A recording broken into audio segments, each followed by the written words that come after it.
का? हाँ 1.5 का थर्ड है वो, the sum of father's age वाला प्रॉब्लम है। एज वाले प्रॉब्लम का आपने कंसेप्ट लिख दिया, एज वाला प्रॉब्लम का लिख के दिया था। प्रेजेंट एज एक्स लेना और 4 years एगो एक्स माइनस 4।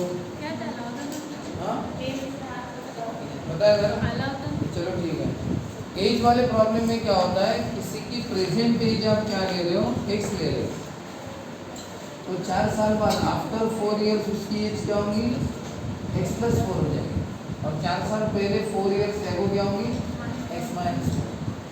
तो ये जो प्रॉब्लम है ना, ये वाला, इसमें 2 जनों की एज की बात की है। The sum of father's age and twice the age of his son is 70 son. उसके और उसके बच्चे की एज की सम 70 हो, तो क्या करेंगे, लेट आंसर शुरू, लेट फादर्स प्रेजेंट एज कितनी लेना, 6 years, और हिज सन्स प्रेजेंट एज कितने ईयर्स, 5 years, ठीक है। यानी फादर की प्रेजेंट एज 6 years और बच्चे की कितना, 5 years हो गया इतना। अब ये दोनों की एज होगी। अब बताओ बाय द फर्स्ट कंडीशन, अब अच्छे से कंडीशन बोलो क्या है। पहला है द सम, ये सम, किसका सम करना है, देखो सम ऑफ, देखो ना क्वेश्चन पढ़ो, सम किसका करना है, फादर्स एज, फादर्स एज कितनी है, एक्स, उसका सम करना किसके साथ, and twice the age of his son, twice the age of his, twice the age of his son, बच्चे की एज का, बताओ बच्चे की एज का डबल कितना हो, बच्चे की एज कितनी हुआ है, उसका डबल यानी 2y, इनका सम करो, यानी सम किसका करना है, फादर्स एज और सन्स की एज का डबल, इनका क्या करो सम, तो सम इज 70, मैं बोलते 70, ये हो गया इक्वेशन, ठीक है। अब दूसरा इक्वेशन, अब क्या पढ़ेंगे, by the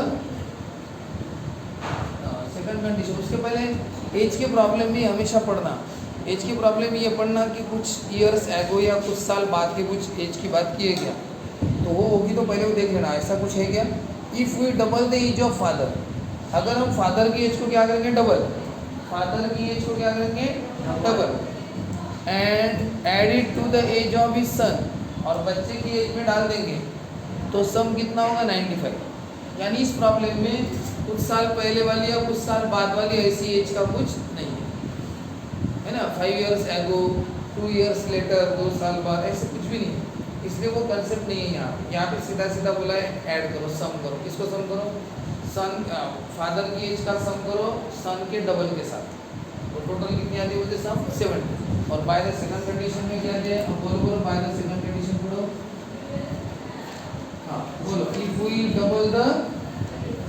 we double the age of father, अगर हम फादर की एज को डबल करें, बताओ क्या होता है, डबल एक्स का डबल 2x, और उसको ऐड करें, बताओ किसमें ऐड करें, add it to the age of son, और इसको किसमें ऐड करें, एज ऑफ सन, यानी सन को डबल करना है क्या, नहीं, तो बताओ तब टोटल कितने आते हैं, तो सम इज 95, सम कितना है 95, यानी पहले क्या किया उन्होंने, डबल किसको किया, सन को डबल करके फादर में ऐड करो, सन को डबल करके फादर में, और यहाँ पे फादर को डबल करके सन में ऐड करो, दोनों की टोटल अलग अलग होंगी, दोनों की टोटल अलग अलग। अब इनको सॉल्व करो, अब बताओ, वैसे ये तिरछे में सेम है, एक्स भी सेम नहीं, वाई भी सेम, तो भी तुम तिरछे में सेम है, लेकिन उस मेथड से सॉल्व मत करना, क्योंकि इसमें तकलीफें होंगी, वो बड़े बड़े नंबर रहे तो ही सॉल्व करना, तिरछे में सेम, तिरछे में सेम याद है ना, 71x 55y फिर 55x 70, इस मेथड जैसा है, देखो ये 1x 7y और ये 2, लेकिन इस मेथड से सॉल्व मत करना, सर वैसा ही कोई ना, फिर सॉल्व ना करे, अरे ये मेथड बड़े नंबर के लिए अच्छी रहती है, बड़े बड़े नंबर उसके लिए अच्छी रहती है, क्या करना पड़ता है इस मेथड में, पहले एडिशन, फिर सब्सट्रैक्शन, फिर और एडिशन, तो ये लंबा चलना, ये छोटा प्रॉब्लम है ना, तो तुम अपना तीसरी मेथड से करो ना, पहली मेथड एक्स सेम या वाई सेम नहीं है, दूसरी मेथड तिरछे में सेम वो नहीं है, तो फिर तीसरी मेथड क्या कुछ भी सेम नहीं रहता ना, x का सेम रहता है ना y का। तो उस मेथड में क्या करते हैं, सेम बनाते हैं। पहले एक डिसीजन लेते हैं किसको सेम लाना है, बताओ x को सेम लाना है कि y को सेम लाना है, पहले डिसीजन। अगर आप बोलते कि y को सेम लाना है ला सकते हो, ये 2y है इसको 2y बना सकते हो, है ना। इसको किससे मल्टीप्लाई करना पड़ेगा 2 से, या फिर अगर x को सेम लाना है तो ये 2x है इसको 2 से करना पड़ेगा। चलो y को सेम ला देते हैं, y को सेम लाने के लिए 2y है, इसको 2y बनाने के लिए क्या करना पड़ेगा, इक्वेशन 2 को 2 से मल्टीप्लाई। तो कैसे लिखना, देखो ये इक्वेशन 2 है, इसको किससे मल्टीप्लाई करना है 2 से, ऐसे इक्वेशन 2 को 2 से, इक्वेशन 2 लिखना उसको 2 से लिखना होगा 4x प्लस 2y और ये x तो अभी नया बन गया ना। और अब बताओ y सेम हो गया, अब क्या करेंगे इक्वेशन 1 और 3 का, इक्वेशन 1 माइनस इक्वेशन 1 कौन है x plus y equal to 70 और ये 4x plus y equal to पहले 190। सॉल्व क्या करना है, करो भी आप फटाफट। तो क्या होता है साइन चेंज, ये प्लस का 1, ये 1 है, 1x minus 4x minus 3x plus 2 minus 2y 70 minus 190। अब माइनस 3 में मल्टीप्लाई किया तो क्या करो 3 4 जा कितना आया 40, x की 40 है तो y की कितनी, ऐसा बॉक्स करना तो भी वैल्यू मिलने के बाद पुट x की वैल्यू 40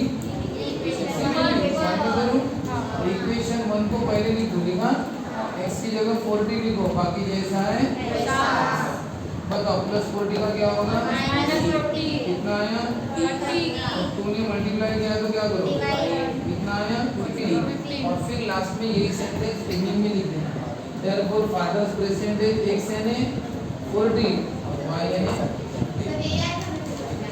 आया तो सर आज पेपर आहे केला जॉमेट्रीचा पण आला ठीक है जॉमेट्री का भी आहे।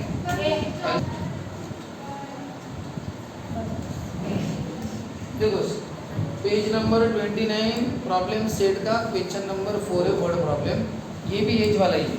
अब देखो क्या है, तो the sum of present age of Manish and Savita is 31।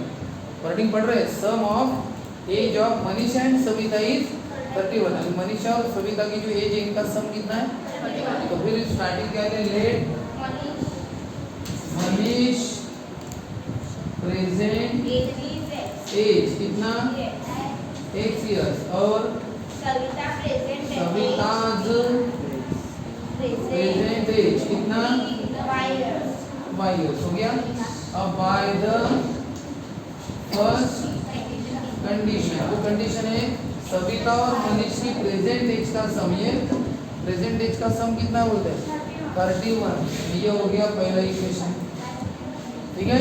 अब दूसरा इक्वेशन बनाने के पहले पढ़ो क्या दिया है, तो लिया है मनीष एज 3 years एगो, बताओ एक वर्ड आया इसमें, कौन सा वर्ड आया 3 years एगो। जैसे ही वर्ड ये पढ़ते हो तो आप कंडीशंस बनाना स्टॉप करो, कोई कंडीशन नहीं, पहले वो लिखना पड़ता है 3 years। अब आपको 3 years एगो वाले दोनों की एज लिखना, वहाँ पे भले मनीष का बोला होगा लेकिन लिखना दोनों का, क्योंकि 3 साल पहले तो दोनों 3 साल पहले जाएंगे ना, एक 3 साल पहले जाएगा क्या, दूसरा भी 3 साल पहले चला जाएगा अपने आप, ठीक है ना। तो बताओ 3 years एगो 3 साल पहले। अब यहाँ पे प्रेजेंट एज मत लिखना, मनीष एज 3 साल पहले वाली एज, यहाँ पे क्या था मनीष प्रेजेंट एज आज की एज, और ये 3 years एगो 3 साल पहले वाली मनीष की एज। बताओ मनीष आज कितने साल का है, 3 साल पहले कितने का होगा, ऐसा ब्रैकेट करके लिखना ईयर, और सविता एज, और सविता 3 साल पहले कितनी की होंगी y-3, दोनों का निकालेगा। अगर ये होता 3 years हेंस होता तो 3 years हेंस का मतलब होता है 3 साल बाद, 3 years से 3 साल बाद वाले होते तो x + 3 और y + 3 आता, पीछे बोला तो माइनस में आना। ये एज बनाने के बाद अब पढ़ो कंडीशन क्या है, अब लिखना बाय द सेकंड कंडीशन। अब ये कंडीशन बनाते समय इक्वेशन जब बनाओगे ना तो एक बात याद रखना, 3 years एगो वर्ड आने के कारण इस इसमें जितने भी बार मनीष की एज बोलेंगे तो x-3 लेना, और सविता की एज बोलेंगे तो y-3, यानी ये वाली एज लिखना मत, x और y मत लिखना। क्लियर से अब उसमें आ चुका है ना, तो पढ़ो अभी क्या है कंडीशन। सेकंड कंडीशन है मनीष एज 3 इयर्स एगो। बताओ मनीष एज 3 इयर्स एगो, बोलो x-3। उसके बाद एक वर्ड है वॉच, वर्ड है वॉच। वॉच का मतलब क्या होता है, equal to. Is, am, are, was, were, will be, shall be, इनकी जगह क्या लिखना, इक्वल टू। वो वॉच के बाद कौन सा वर्ड है, 4 टाइम्स। 4 टाइम्स का मतलब क्या होता है, 4 इंटू। 3 टाइम्स का मतलब 3 इंटू। थ्राइस यानी 2 टाइम्स यानी डबल यानी 2 इंटू, ठीक है ना। तो 4 टाइम्स यानी 4 इंटू। उसके बाद कौन सा वर्ड है 4 टाइम्स के बाद, द एज ऑफ सविता। मतलब एज ऑफ सविता कौन सी, एज ऑफ सविता ये लेना है कि ये वाला लेना है, 3 इयर्स एगो वाला है ना। एज ऑफ सविता कौन सा, ये वाला याद रखना, ठीक है। उसमें कहा भी नहीं होगा 3 इयर्स एगो, तो भी सविता की एज वही लिखना, 3 इयर्स पीछे वाला। बताओ क्या वर्डिंग थी, पहले उन्होंने एक वर्ड हमने देख लिया 3 इयर्स एगो, तुरंत 3 इयर्स एगो दोनों की एज लिख, दोनों की लिख देना। उसके बाद कंडीशन क्या है, मनीष एज 3 इयर्स एगो, लिख दिए। वॉच यानी इक्वल टू 4 टाइम्स यानी 4 इंटू सविता जी, सविता जी बात। थोड़ा सा सॉल्व करो इसको। बताओ 4 मल्टीप्लाई करेगा तो क्या होगा 4, और 4 3 का क्या होगा 4। अब बताओ प्लस का क्या होगा माइनस, और माइनस 3 का क्या होगा प्लस 3, तो कितना हुआ बोलो -9। नंबर्स उधर लेके जाते हैं ना, y को इधर लाते हैं तो +4y इधर आ गया तो शिफ्ट हो गया ना इधर, तो माइनस हो जाएगा। -3 को उधर शिफ्ट करो तो -3 का +3 हो गया, ये हो गया -3। अब ये और ये बताओ x सेम है कि y सेम है, सेम है क्या, तो आप डायरेक्ट कर सकते हो। ये तो बताओ एडिशन किया मैंने, सही किया गया, एडिशन किया तो सही किया, एडिशन किया तो साइन चेंज हो गया, क्या करना चाहिए, सब्सट्रैक्शन किया तो क्या होता है, ये माइनस का प्लस और प्लस का बोलो क्या होगा, +6 -6 1y और 4y 31 + 9। अब बताओ 5 में मल्टीप्लाई किया तो क्या करो, कितना आया, बॉक्स करना फुल 1 या 2 जो भी आपको इजी लगता है। x का y कितना 8, तो x की कितना 31 - 8 यानी कितना, नहीं 31 में से 20, और लास्ट में वही वाला लिख देना जो आप लिखते हो ना, वो स्टार्टिंग, हाँ मनीष प्रेजेंट एज x की जगह 23 इयर्स, और सविता प्रेजेंट एज, ठीक है।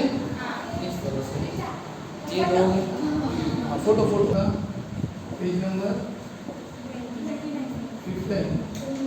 चलो देखो 5th, in a factory the ratio of salary of skilled and unskilled workers.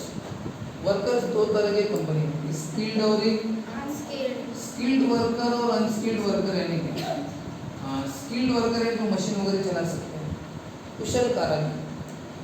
Unskilled है जो साफ सफाई, टॉयलेट बाथरूम साफ करो, पोछा लगाओ, ऐसे साफ सफाई करो, ये उठाओ ये उठाओ, ऐसे करो, ये तुमसे गार्डन की कटाई करो, बेड है ना, ये सब अनस्किल्ड वर्क। या कोई पैकेट करो, कोई लेबल लगाओ, है ना, ये ऐसे वाले अनस्किल्ड, जिसमें ज़्यादा टैलेंट की जरूरत नहीं, लेकिन मशीन चलाने के स्किल्ड वर्कर। तो स्किल्ड वर्कर और अनस्किल्ड वर्कर दोनों की सैलरी अलग अलग होंगी। अगर इनका पेमेंट अगर 5000 है, मान लीजिए इनका पेमेंट अगर कितना है 2000, तो इनके पेमेंट का अगर सम करेंगे ना, तो इसको बोलते हैं सम करना, वो जो भी आएगा 7000 है। अगर डिफरेंस बोला तो इसको बोलते हैं डिफरेंस करना। अगर प्रोडक्ट का तो ये होगा 10 लाख प्रोडक्ट किया, ठीक है ना। अब अगर हमने क्या किया, इनका डिवीजन, क्या किया डिवीजन, ये डिवीजन है, इसको बोलते हैं रेशियो। क्या बोलते हैं इसको, बताओ आपने सैलरी का क्या किया रेशियो। अब बताओ एग्जैक्ट सैलरी 5000 और 2000 है, लेकिन रेशियो करने को होता क्या पता है क्या, जब हम रेशियो करते हैं डिवीजन करते हैं तो कट के क्या हो जाता है छोटा, तो दिखने में कैसा दिखता है 5:2, क्या दिखता है 5:2। इसका मतलब क्या सैलरी 5 रुपये और 2 रुपये क्यों? अगर तुम्हें कहा कि स्किल्ड और अनस्किल्ड वर्कर की सैलरी का रेशियो कितना है 5:2 है, इसका मतलब सैलरी 5 रुपये और 2 रुपये क्या नहीं? सैलरी एक्चुअली कुछ तो भी और है, दिखने के लिए कितनी दिख रही है 5:2 दिख रही है, यानी 5 और 2 दिख रही है, तो फिर एग्जैक्ट सैलरी कितनी होगी बताओ? अगर मान के चलो इसकी सैलरी है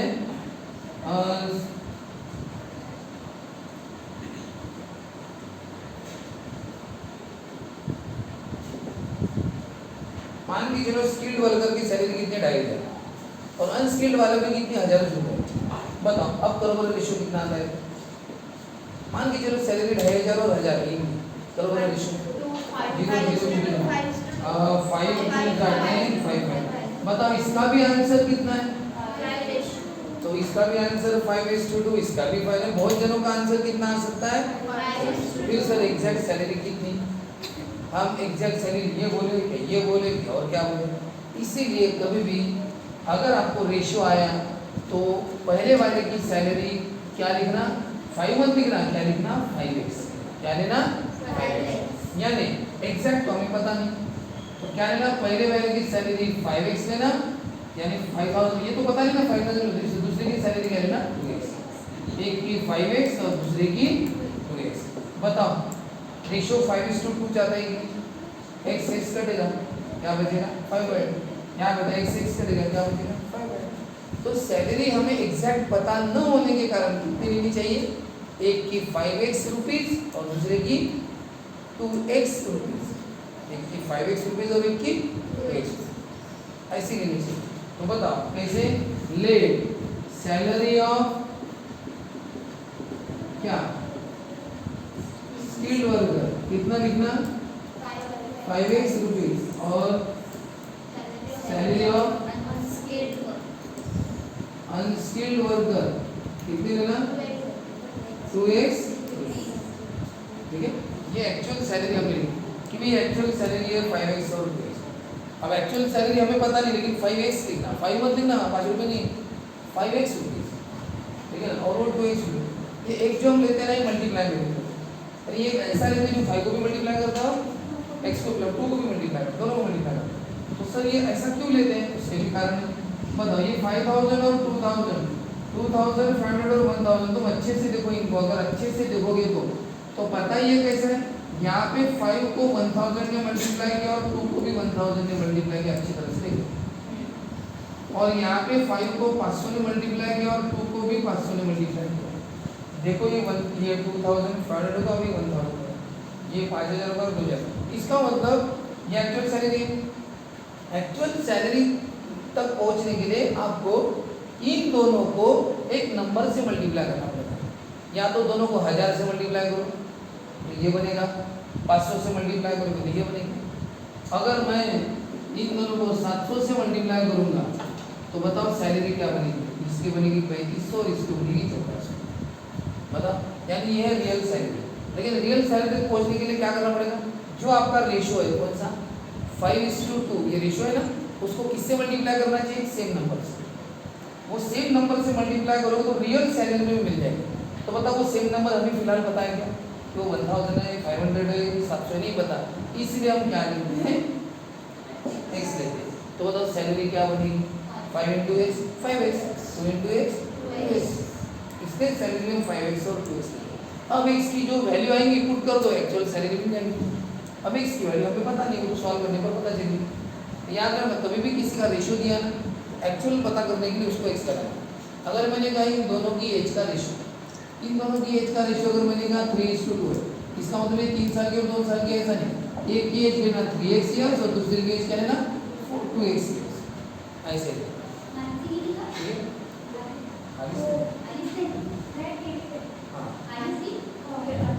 चलो बताओ।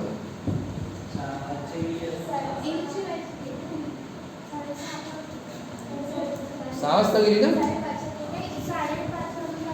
In a factory, ratio of skilled and unskilled worker is 5:3। यानी आप शुरुआत ऐसे कर सकते हो, रेशियो ऑफ स्किल्ड वर्कर, ये नहीं लिखा तो भी चलता है, डायरेक्ट करो कि दोनों की सैलरी का रेशो कितना है 5:2 यानी एक की 5x लेना दूसरे की 2x लेना। फिर बताओ क्या दिया, नहीं 5:2 क्या दिया 3 दिया, 5:3 दिया तो क्या हो गया 5x और 3x। उसके बाद total salary of one day of both of them, बताओ रे दोनों की वन डे की सैलरी की टोटल कितनी है 720 डिग्री, मतलब दोनों की सैलरी की टोटल कितनी है 720 रुपया। इसकी सैलरी कितनी 5x, इसकी कितनी, इसका क्या टोटल कितना बोलते 720 रुपया। यहाँ पे तो देखा जाए तो x और y लगाने की कोई जरूरत है, उसके बिना क्या रहेगी। Find the daily wages of skilled and unskilled worker, तो बिना x y की भी हम कर सकते हैं, ठीक है ना। कितना होता है ये 5x + 3x 8x, तो 8 ने मल्टीप्लाई किया तो क्या कर दो डिवाइड, तो कितना हो गया 8 9 कितना आया 90, x की वैल्यू 90 आई, तो बताओ सैलरी क्या होगी, सैलरी ऑफ स्किल्ड वर्कर कितनी है 5x है ना, हाँ तो बताओ 5 × 90 कितना 450 रुपये डेली। यार क्या है in a factory ratio of salary of skilled and unskilled worker is 5:2, total salary of one day of both of them is 720, ठीक है ना। दोनों की वन डे की सैलरी कितनी है उसकी टोटल, ये डेली लिखना पड़ेगा, क्या लिखना पड़ेगा डेली, हाँ daily salary of skilled worker, ठीक है 5x और daily salary of skilled worker 3x, और उनकी टोटल कितनी दी है 720, एक दिन की टोटल, ये एक दिन की सैलरी इसकी एक दिन की सैलरी, तो दोनों की टोटल है 720, तो कर दो तो x की वैल्यू 90 है, तो बताओ क्या हो गया सैलरी ऑफ डेली, डेली लिखना daily salary of unskilled skilled worker हो गई क्या अनस्किल्ड वर्कर, वही वाला सेंटेंस जो स्टार्टिंग में लिखते हैं 3x, तो x की वैल्यू कितनी है 90, कितना हो गया 270। चलो प्रैक्टिकली करके देखते हैं, बताओ ये स्किल्ड है और ये अनस्किल्ड है, बताओ सैलरी का रेशो ना, ये इनकी सैलरी का रेशो, बताओ क्या बोला था हमें, इनकी सैलरी का रेशो आता है बोले 5:3, ऐसे ही बोला था, इनकी सैलरी का रेशो कितना है 5, बताओ सही में 5:3 रहेगी, चलो चेक करो, बताओ 0 0 कटता है, बताओ ये दोनों किससे डिवाइड है 9 से, 9 3 जा 9 5, बताओ आया कि 5:3। अब होता क्या एक्चुअली पता है, यहाँ पे ये दोनों किससे मल्टीप्लाई है पता है, ये 5 × 90 है और ये 3 × ये क्या है 5 × 90 और ये 3 × 90, देखो बराबर है कि नहीं 90 × 5 है बराबर 90 90, आंसर कितना 5 है शॉर्टकट। लेकिन बताओ इनका ये कॉमन मल्टीपल है, कौन सा मल्टीपल है ये कॉमन, अब ये दोनों कॉमन मल्टीपल है, दोनों को 90 मल्टीप्लाई करता है, पता आपको पता था क्या नहीं, इसलिए आपने क्या लिया था x, यानी लिया था स्किल्ड की सैलरी 5x और अनस्किल्ड की 3x। अब हम ये सिंगल वेरिएबल से कर लो, अगर ये डबल वेरिएबल से करना होता तो हम कैसे करते, एक की सैलरी लेते 5x, ये रेशियो है ना, रेशियो तो सिंगल से ही करना चाहिए, कभी भी रेशियो रहा ना तो उसमें एक को x और एक को y नहीं लगाते, ठीक है, तो ये ऐसा ही करते हैं।